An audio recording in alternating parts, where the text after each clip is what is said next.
Suddenly, Adam and Eve's eyes were opened, and they knew that they were naked.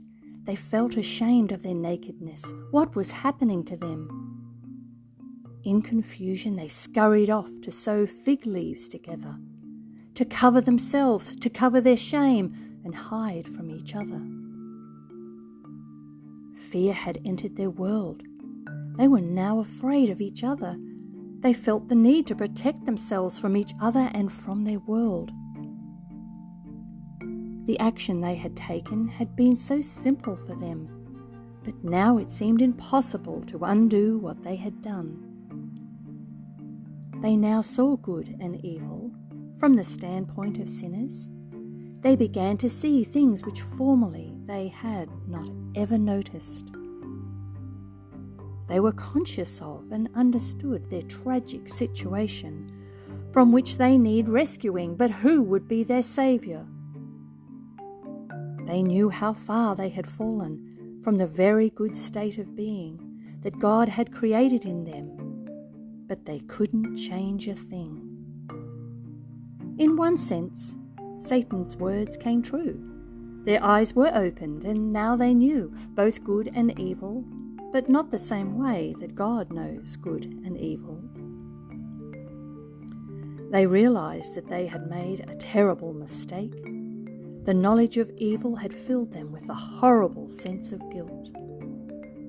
Their disobedience did open their eyes, and yes, they could see evil, but in seeing evil they became blind to God's love and truth. The knowledge which they gained caused them to judge from a false perspective. They now knew that to disobey God was sinful and not good for them. In their frantic effort to clothe themselves, to cover their nakedness, they didn't think to ask God to forgive them and advise on what to do next. They foolishly rushed to sew for themselves aprons to cover their nakedness.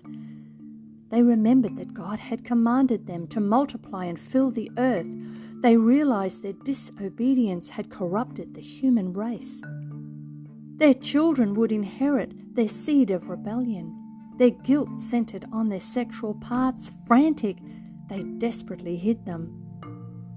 They had indeed gained new knowledge, but the knowledge wasn't good for them. They saw how foolish they had been to eat the delicious forbidden fruit.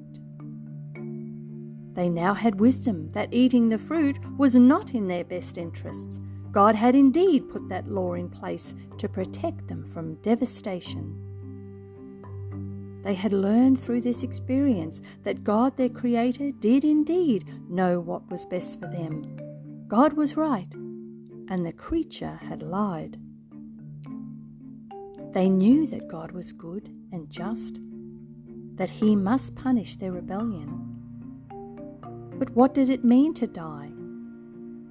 They would no doubt find out as soon as God found them hiding behind their aprons.